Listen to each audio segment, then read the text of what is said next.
Hola chicos, este trabajo es para poder manejar entre todos un tema importante para nuestro curso que se llama Ley de Gauss para campo eléctrico.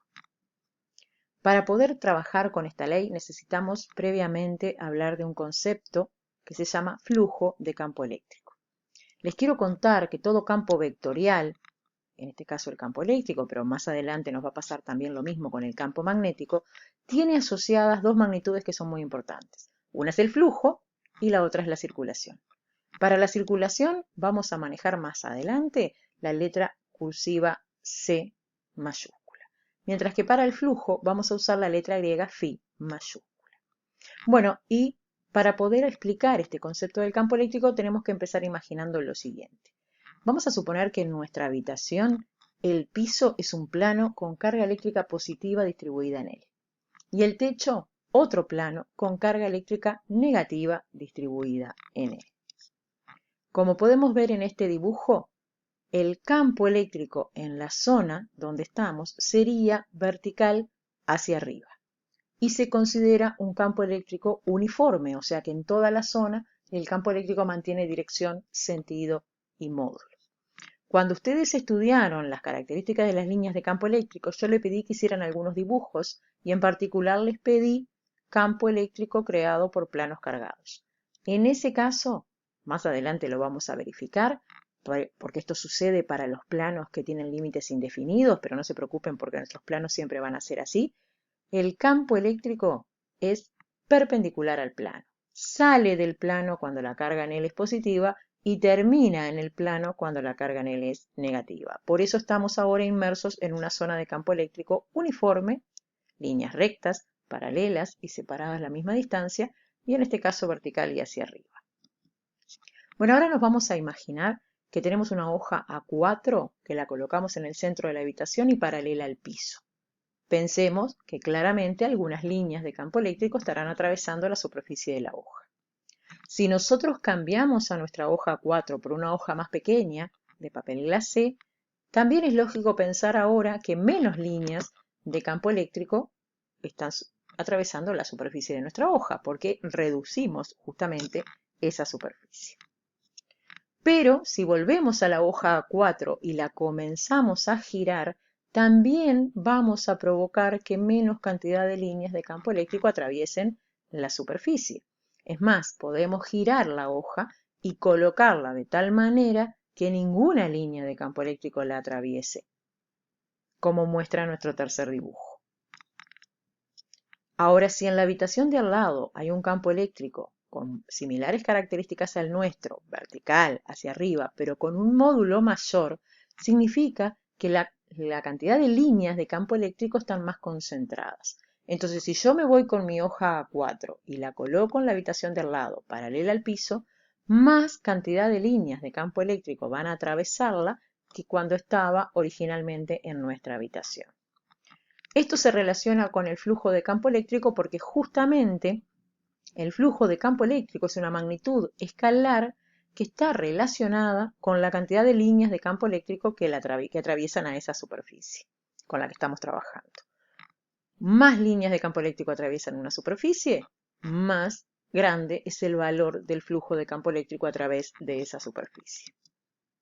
Bueno, ¿cómo calculamos este flujo de campo eléctrico? Si estamos en una zona de campo eléctrico uniforme y nuestra superficie es plana, usamos la siguiente ecuación. Phi sub E es igual a E por S por coseno de alfa.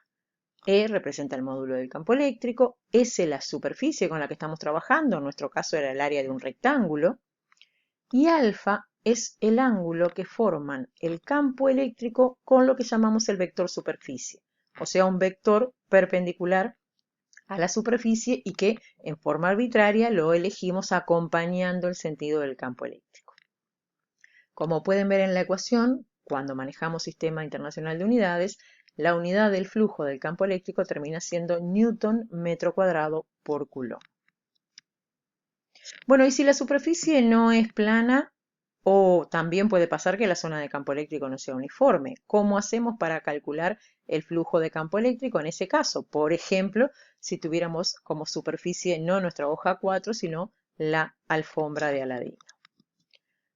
Nuestra superficie no plana vamos a tener que subdividirla en chiquicientas pequeñas superficies, tan pequeñas que sí puedan considerarse planas. Y en cada una de ellas tendremos asociado un vector superficie que vamos a llamar ds. Lo que tenemos que hacer ahora es, en cada una de nuestras chiquicientas pequeñas superficies planas, calculamos el flujo de campo eléctrico haciendo E por ds por coseno de alfa, sumamos los chiquicientos flujitos y ahí tendremos el flujo total en la superficie. Bueno, otra cosa también habría que hablar, ¿qué pasa si nuestra superficie es una superficie cerrada? Bueno, vamos a ir viendo diferentes casos, pero cuando trabajamos con una superficie cerrada, el vector superficie lo consideramos, por supuesto, perpendicular a la superficie y hacia afuera de ella. Entonces, por ejemplo, el primer caso que yo les puse acá es si nuestra superficie cerrada fuera una caja de zapatos. En ese caso es simple, porque nuestra caja de zapatos puede subdividirse en 6 superficies planas. Cada una de ellas, con su propio vector superficie, calcularíamos los 6 flujos usando la ecuación y sumaríamos. ¿Qué pasa si nuestra superficie cerrada, por ejemplo, es un cilindro? En ese caso, vamos a subdividir el cilindro en 3 superficies, 2 planas, que son las tapas, y una no plana, que es la superficie lateral. En esa superficie lateral hay que subdividirla en chiquicientas pequeñas superficies que sí sean planas, calcular todos esos chiquicientos flujitos, sumarlos, para después sumarle el flujo de cada tapa. ¿Qué pasa si tenemos una esfera?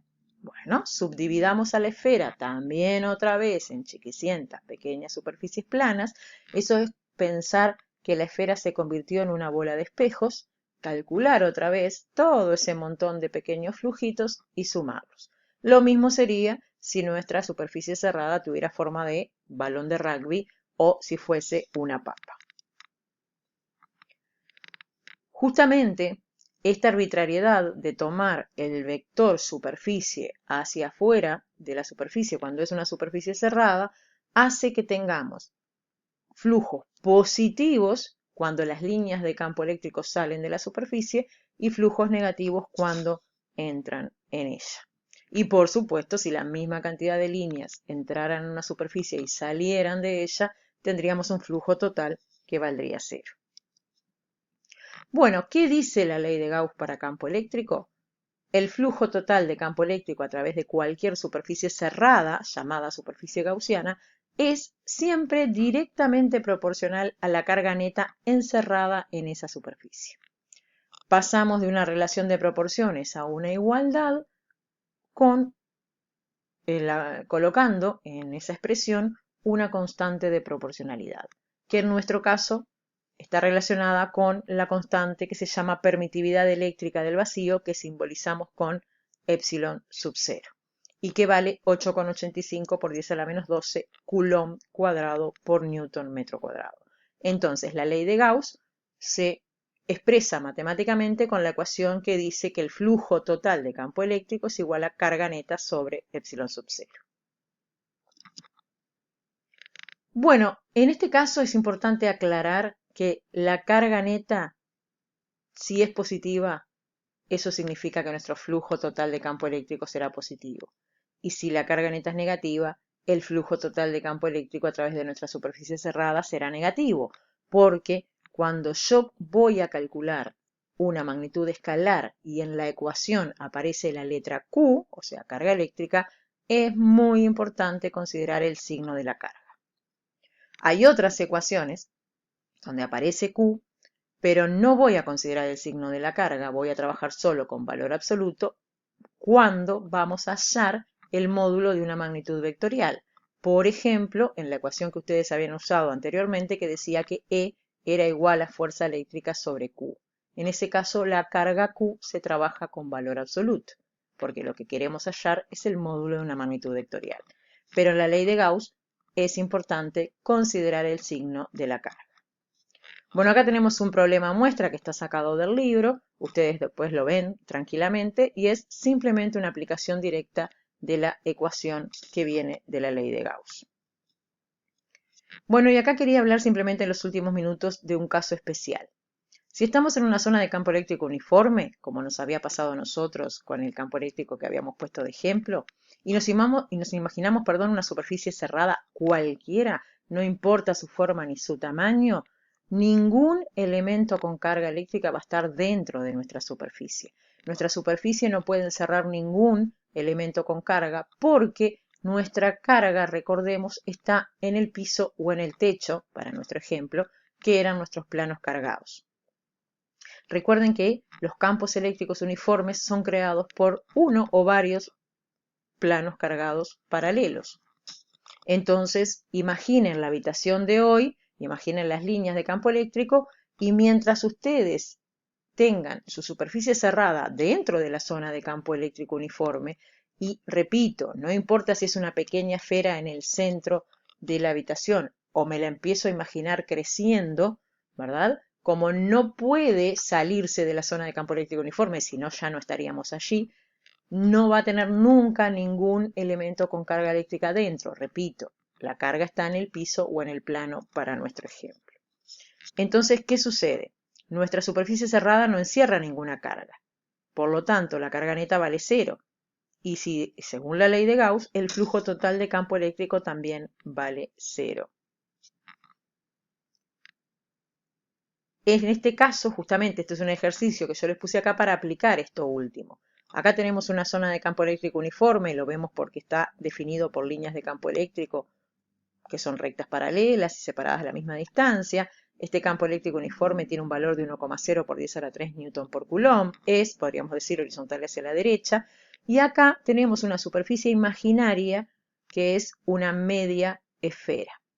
¿Sí? Esto está formada por una superficie plana circular y una superficie semiesférica no plana. Esto es como si tuviéramos una media naranja acá, ¿verdad? La idea es hallar el flujo de campo eléctrico a través de la superficie que es no plana, o sea, a través de la superficie esférica. Se podrán imaginar que eso sería muy trabajoso, porque es lo que dijimos hoy, cuando la superficie no es plana, yo tengo que subdividirla en chiquicientas pequeñas superficies, que ni siquiera sé cuántos son chiquicientas, calcular todos esos flujos y sumarlos. O sea que eso sería prácticamente imposible hacer. Pero por suerte, como estamos en una zona de campo eléctrico uniforme y tenemos una superficie cerrada, yo sé que dentro de esta superficie cerrada no hay ninguna carga eléctrica. ¿Por qué lo sé? Porque ese campo eléctrico horizontal hacia la derecha es creado por uno o por varios planos cargados, pero por ejemplo sería como si estuviéramos en una habitación y nuestras dos paredes, la que están a la derecha y a la izquierda nuestro, fueran planos cargados. Entonces, ¿dónde están las cargas? En las paredes. Entonces, dentro de mi superficie cerrada no hay ninguna carga. Carga neta 0, flujo total 0. Entonces, en este caso, nosotros, como podemos dividir a nuestra superficie cerrada en dos superficies, en la número 1, que es la plana, y en la número 2, que es la bóveda no plana o semiesfera, vamos a decir que la suma de ambos flujos tiene que dar 0 y por ende son flujos opuestos. Yo puedo calcular, usando la ecuación, el flujo de campo eléctrico en la superficie que es plana, porque yo puedo hacer E por S por coseno de alfa. Y como a mí me piden el otro flujo, pero yo sé que son opuestos, puedo resolver este ejercicio. Revisen el planteo que yo les pongo acá para ver cómo llegamos al resultado final.